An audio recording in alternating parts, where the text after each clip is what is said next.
Jadi begitu teman-teman jaga kesehatan fisiknya teman-teman, itu udah otomatis kesehatan mentalnya teman-teman akan lebih oke. Apa yang terjadi di bawah lehernya kita, itu pasti apa yang terjadi pasti berhubungan sekali dengan apa yang terjadi di atas leher, yaitu otaknya kita. Makanan-makanan yang tinggi lemak hewani, itu tinggi kolesterol, itu justru menjadi bahan dasar pembentukan hormon-hormonnya kita, bro. Dari sisi lifestyle issue ya, semua itu harus diperhatiin. Jadi dengan segala sesuatu yang lengkap itu, kesehatan fisik dan kesehatan mental kita akan membaik dan itu semua berhubungan.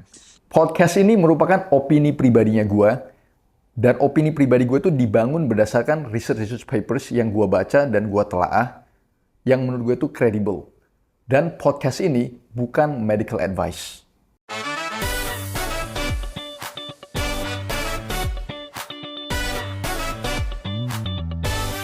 Dan juga bagi teman-teman yang merasa video ini bermanfaat, please subscribe, share, dan komen. Semua komen gue terima. Lu mau komen positif, mau komen hujatan, it's fine. Oke, langsung komen. Thank you so much guys, semoga bermanfaat. Halo Kak Felix, What's up? kali ini balik lagi nih kita mau bahas-bahas tentang hubungan fisik kita kok dengan kesehatan mental kita nih kok. Yap, sangat-sangat berpengaruh Nah sekali. mungkin, eh nah betul. Nah kan kita tuh sebenarnya tahu bahwa kesehatan fisik dan kesehatan mental tuh saling berhubungannya kok. Tapi mungkin kita bahas sedikit dulu kenapa orang tuh menganggap hal ini dua hal yang berpisah. Iya, itu gue kurang tahu juga ya. Mungkin karena kita itu selalu di ilmu medisnya kita sih, in my opinion ya. Mungkin gara-gara kita itu selalu ngelihat badan kita itu terpisah-pisah. Kita kan selalu bilang bahwa contohnya kita ngelihat paru-paru kita itu seakan terpisah dari pencernaannya kita. Pencernaan kita itu seakan terpisah dari ototnya kita. Ototnya kita itu seakan terpisah dari matanya kita. Jadi kita selalu ngelihat badan kita itu terpisah-pisah. Padahal kalau teman-teman ngelihat ya, kalau kita ngelihat ya bro, itu kan badan kita nyambung kan. Nggak ada itu. Betul. Di bawah leher sama atas leher semuanya itu dilewatin pembuluh darahnya kita, semua itu saling crosstalk, semua itu saling saling berbicara. Contoh yang paling jelas adalah ini, hubungan antara, kita ambil contoh aja ya, hubungan antara jantung dengan ginjal. Itu ada crosstalk-nya itu. Terus contoh hubungan antara ototnya kita dengan tulangnya kita. Itu juga ada crosstalk di situ.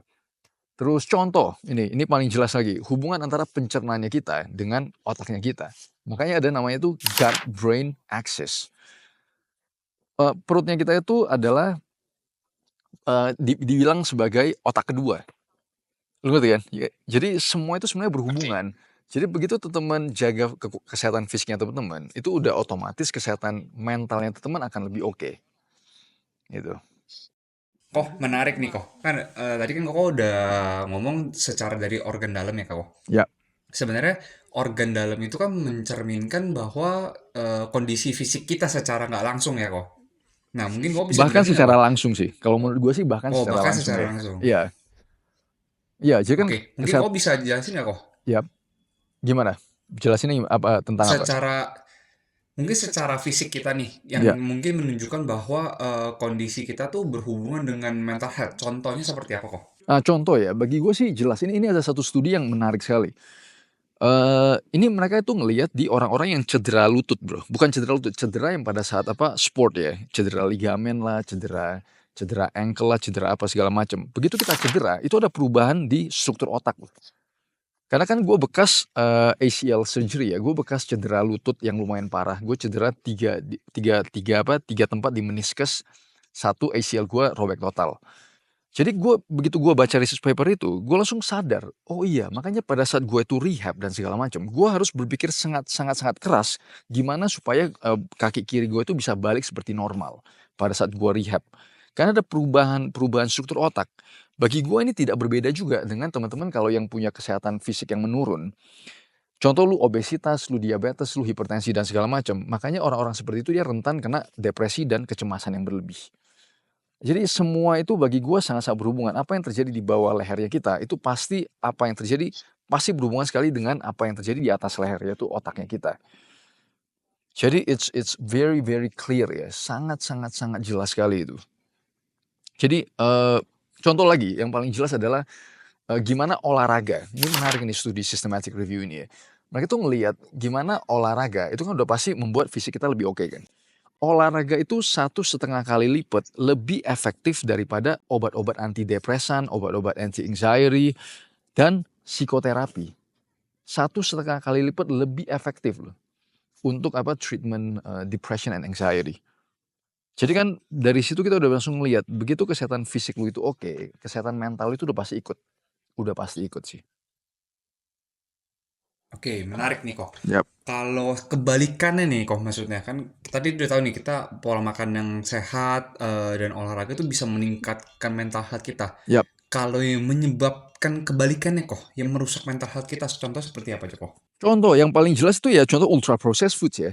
Kalau teman-teman ngelihat studi-studi yang ngelihat hubungan antara lu makan sampah, lu makan ultra processed foods yang penuh dengan gula-gulaan, yang penuh dengan penuh dengan pengawet, pewarna dan segala macam. Itu sangat-sangat berhubungan sekali dengan depression and anxiety.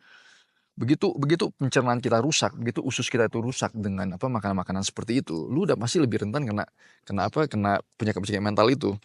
Makanya ini ada satu studi yang lumayan lumayan juga sangat-sangat penting ya. Ini dikomisikan oleh pediatrics di Europe, di Eropa. Mereka tuh ngelihat di anak-anak yang konsumsi gak jelas ya, konsumsi ultra processed foods, itu sangat-sangat rentan naik resikonya kena yang contohnya kayak itu, autism spectrum, ADHD, behavioral issue, neurodevelopmental issue, semua yang gitu-gitu loh. Dari makanan itu. Ya pasti kan bagi gue sangat-sangat jelas ya, udah pasti karena kesehatan metabolik anak-anak itu pasti kacau juga. Jadi makanya mereka itu kena yang begitu-begitu. Oke, kalau tadi kan kita udah bahas nih kok kalau misalnya itu makanan yang merusak. Tapi ada nggak kok makanan yang nge-boost untuk mental health kita? Oh ada, makanan-makanan yang contohnya omega 3 ya, tinggi dengan omega 3, terus makanan-makanan yang antioksidannya tinggi. Makanya lu ngelihat kayak suplementasi. Ini ada satu studi yang sangat menarik sih tentang supplementation ya. Ini mereka itu ngelihat di anak-anak muda yang masuk penjara. Jadi dibagi kedua kelompok, anak-anak muda itu yang dikasih supplementation yang lengkap, itu behaviornya membaik. Mereka itu dari sisi pelanggaran serius itu turun 30%. Jadi yes, makanan-makanan yang tinggi antioksidan dan tinggi essential nutrients itu sangat-sangat membantu sekali. For sure. Oke, kita kita beralih ke topik yang lain ya kok. Yap. Tadi kan kita udah ngomong dari sisi makanan dan olahraga. Nah, bagaimana dengan hormon kok? Mungkin aktivitas fisik tuh bisa mempengaruhi hormon kita nggak seperti kayak serotonin atau Oh dopamin sangat, kok? sangat. Dan itu apa hubungan dengan mental health tuh ada nggak kok? Oh ada, sangat-sangat jelas. Bukan cuma dari sisi olahraga yang tadi ya kita ngomong ya. Olahraga udah pasti naikin dopamin, udah pasti naikin serotonin, itu sangat-sangat jelas. Itu membantu sekali di mental health. Terus yang kedua, itu kolesterol. Makanan-makanan yang tinggi lemak hewani, itu tinggi kolesterol, itu justru menjadi bahan dasar pembentukan hormon-hormonnya kita, Bro. Jadi contoh apalagi di cowok ya. Bagi teman-teman yang rendah testosteron, itu akan lebih rentan kena depresi di cowok maupun di cewek. Nah, gimana cara kita bisa boost hormon-hormon itu dengan makan makanan yang mengandung free cholesterol, yaitu daging-dagingan. Jadi makanya kalau teman-teman ngelihat ya hubungan antara makanan dengan depression dan segala macam, lu ngelihat orang-orang yang vegan vegetarian lebih rentan kena depresi. Karena bagi gua salah satu yang paling jelas adalah lu ada permasalahan di hormon itu. Karena lu tidak cukup free cholesterol, dietary cholesterol yang lu makan. Ya kan? Jadi lu bisa ngelihat kan ya bro, semua itu sangat sekali berhubungan sih. Belum lagi kita ngomong soal tidur. Lu kurang tidur itu juga pasti sangat-sangat berpengaruh. Gimana gimana dengan mood lu? Ya teman-teman bisa ngelihat sendiri ya kalau lu kurang tidur pasti mood lu itu hancur. Jadi in my opinion dari sisi lifestyle issue ya, semua itu harus diperhatiin. Yang utama bagi gua adalah lu pastiin makronutrisi dan mikronutrisi lu pas, lengkap dan benar kualitasnya. Terus yang kedua lu olahraga dengan intensitas. Lu jangan cuma olahraga gini, bagi gua olahraga bukan cuma kayak lu jalan kaki 1 jam gitu, bukan itu. Lu cari olahraga yang lu sampai ngos-ngosan. Oke? Terus yang nomor 3 adalah lu tidur yang cukup. Jadi dengan segala sesuatu yang lengkap itu, kesehatan fisik dan kesehatan mental kita akan membaik dan itu semua berhubungan. Kok ini pertanyaan terakhir nih dari saya nih kok. Yap. Eh tadi kan kau udah ngomong masalah kurang tidur ya nih, pas banget nih.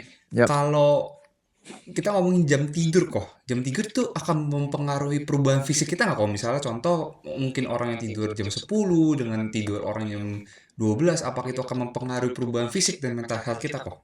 Kalau bagi gua selama ini kita ngomong jam tidur pada saat, matahari, terbit dan matahari tenggelam ya. Maksudnya kalau lu antara tidur jam 10 sama lu tidur jam 12. Mungkin kalau jumlah tidur lu dan kualitas tidur lu sama, bagi gue itu mungkin oke.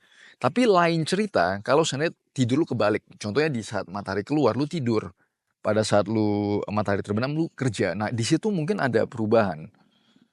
Jadi selama, teman-teman ngelihat dari sisi ya usahakanlah, tapi bagi teman-teman yang kerja lembur ya atau kerja apa, kerja shift, gua doain lu orang supaya lu orang cepet-cepet promosi, jadi lu itu nggak kerja shift lagi, oke?